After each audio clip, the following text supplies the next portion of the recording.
local reporter. I should have asked you first. Go ahead. Oh, that's no problem.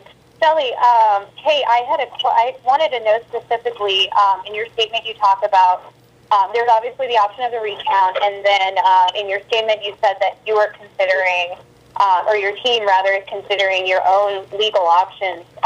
What are some of those options that you guys are considering or reviewing right now? Honestly, we're taking it one day at a time. This seems to be such a fast-moving story, and right now we're really focused on the coin toss tomorrow and finding out what happens. And then, as I said, we will explore other legal options, and I want to be talking to my supporters, talking to my attorneys, talking to the Democratic House Caucus to find out what the next steps would be. If you lose the draw, will you for sure ask for a recount or not? That you haven't said yes or no at this point. Yeah, I am not sure what we're going to do if we lose the coin toss. I'm trying to keep all options on the table. I want to consult with friends and family and supporters and come to a consensus about it. But I won't rule anything out at this point. Thank you.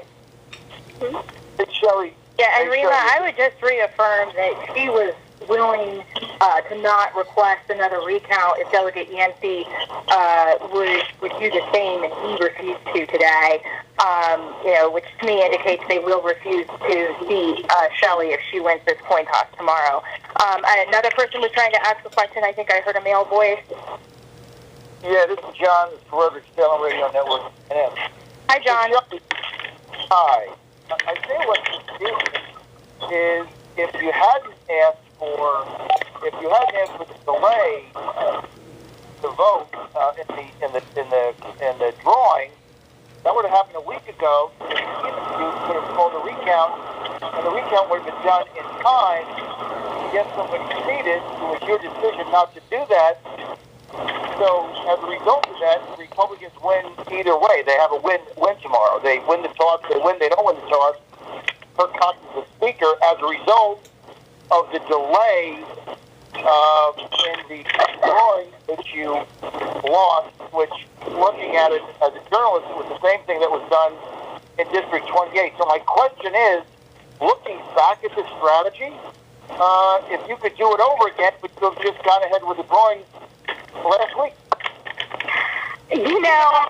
I felt really sure about filing this motion of reconsideration because there were so many problems with the decision the court made. There were violations of the court order for the rules. There were violations of state law and, decisions that went against the guidance of the State Board of Elections. So I felt like we kind of had to lay out those arguments before the court to have our day in court for fairness so that we could make those arguments that we were not successfully able to make in front of the court on the Wednesday after the recount. But I guess my question, this is armchair quarterbacking, but in retrospect, you've put the caucus in a lose-lose situation now. It doesn't really matter what happens tomorrow. Kirk Cox is not the speaker. So I guess my question is, do you still honestly stand by the decision that you made? Yeah, because I think that it was right to ask the court to reconsider. This is bigger than just this election. This also sets precedent for recounts in the future. So we felt it was important for the court to have the opportunity to make that redetermination. And also, just personally, I won on Tuesday. I won the recount. So it seemed wrong to me to go right into a coin toss and not give it a shot with the judicial system. Thank you, Sally.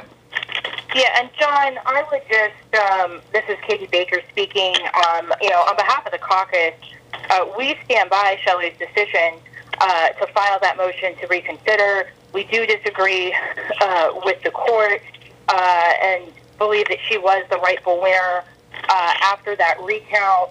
And this is, I agree, much greater than about manipulating, chess pieces, so that to determine who can hold the gavel on January 10th. We care about what the rightful results of that election were. And for the people of the 94th District. Absolutely. That's a sober, fair answer. Thank you. I appreciate it. Thank you. Sure, of course. Trevor, did anybody email you with questions? Okay, I don't have any questions emailed to Trevor. Are there any other reporters who want to jump in with a question?